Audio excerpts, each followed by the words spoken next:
you clicked on this video, you're probably familiar with this picture here.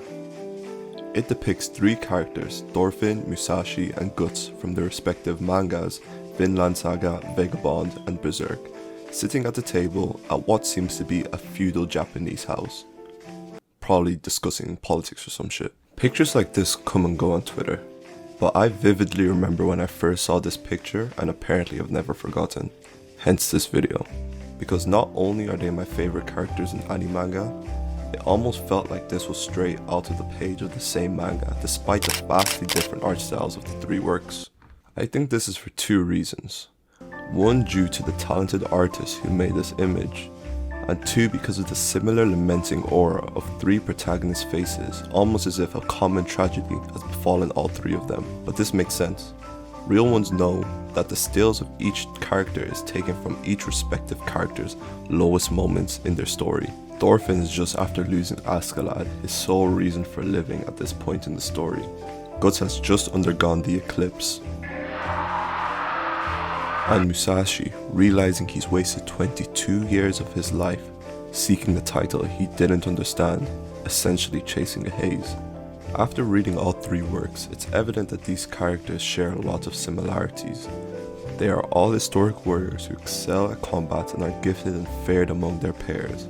All are tragic characters who spend a portion of their story being consumed by said tragedy, only to find a support system that helps them overcome the demons of their past. All three are deeply philosophical manga, and specifically to Vagabond and Vinland Saga, they come to similar philosophical conclusions to the question as to what true strength means, even coming to that conclusion in the path soaked in blood in both cases. Last but certainly not least, all said characters display growth for the better from the start of their manga, inspiring a plethora of young men in the anime manga space to see these guys as some sort of fictional self-improvement gurus. I'm personally a Thorfinn guy myself. This is all to say that this one Instagram picture got me thinking a lot about the similarities between these three mangas, and it got me thinking a little further. There is a lot of space in the background of this image.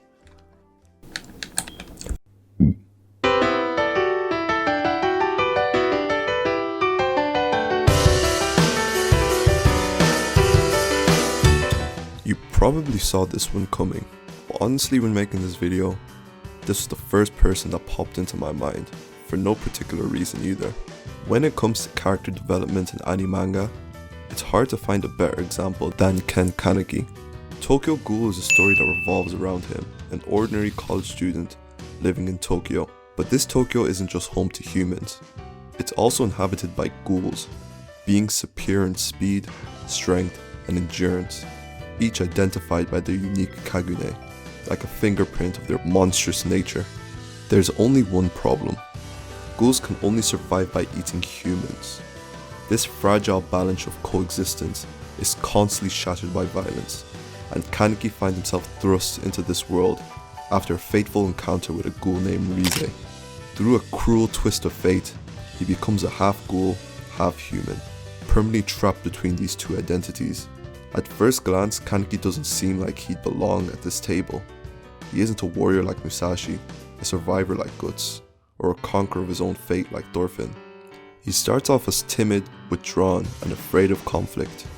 But just like the others, suffering reshapes him.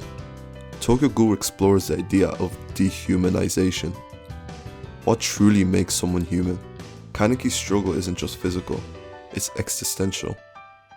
He's torn between two sides of himself, his human morality clashing against his violent instincts of his ghoul nature. And as the suffering deepens, he, like the others, reaches his breaking point.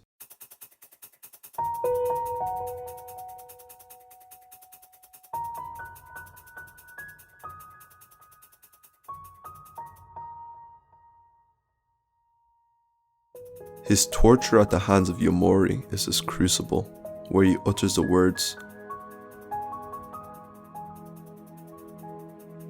"It's a declaration of defiance, the birth of a darker, more ruthless Kaneki." Yet, despite everything, his story doesn't end in despair. Like the others at the table, he eventually finds his way back, not by rejecting his pain, but by embracing it. He learns that true strength isn't in destruction, but in protecting those he loves, in forging bonds instead of severing them. That's what makes him belong here. These characters couldn't be more different, separated by time, setting, and ideology, but they all understand what it means to be broken and to rebuild themselves. They've all faced the abyss, lost themselves in suffering, and somehow found a reason to keep going. And in that, they are the same.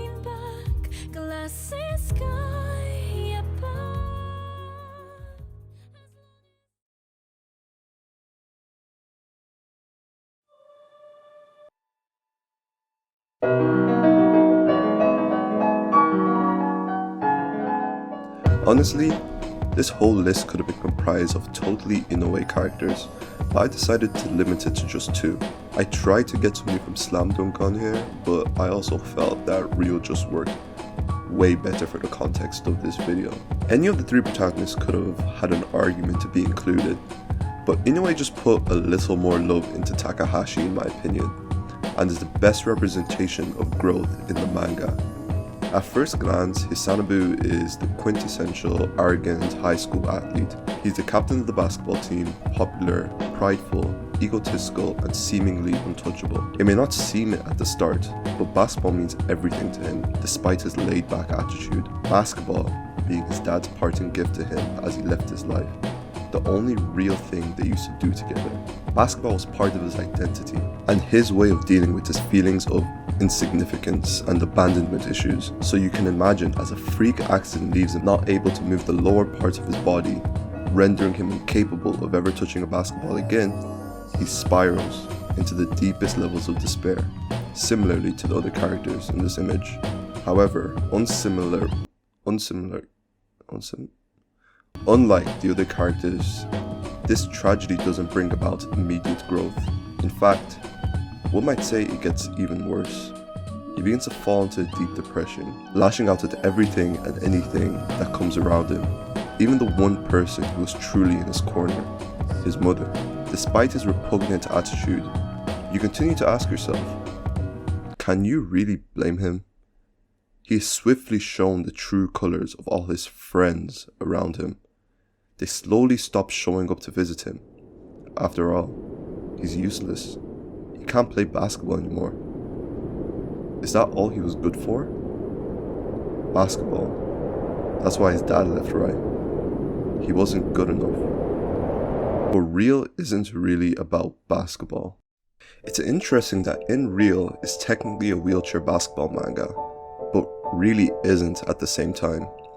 What I mean by that is that take the whole basketball aspect out of Real and replace it with literally anything, and you quite literally have the exact same manga, same themes, same everything. With basketball, Hisanobu carries his identity, and with the loss of that, he's been completely dehumanized. Just like somebody else on this list. Not only is he looked at as non-human by his peers because of his disability, he's completely lost his purpose in life. At this stage, he takes a very nihilistic ideology, always asking himself, why me? He feels like he's completely at the hands of fate and missed a dice roll. In a way, contrasts Hisanobu's nihilism with Nomiya, another protagonist who embodies a more existentialist perspective. Despite his own tragedy, Nomiya refuses to let fate define him and chooses to take control of his life. This contrast becomes a turning point for Hisanobu, showing him the possibility of finding purpose even in darkness. His real growth begins when he confronts his long-standing abandonment issues and recognizes that his struggles predate the accident. Ultimately, Hisanobu's transformation is solidified through his encounter with Kazuo, a retired wrestler who shares a similar experience of loss and adaptation. Through this relationship, Hisanobu begins to understand that true strength lies in resilience, the ability to endure and grow from life's darkest moments. His journey is a testament to how pain can catalyze growth, how even the most broken individuals can find purpose and humanity through connection and perseverance. Inoue crafts a deeply apathetic and raw exploration of Hisanobu's journey, making him one of the most compelling examples of character development in manga.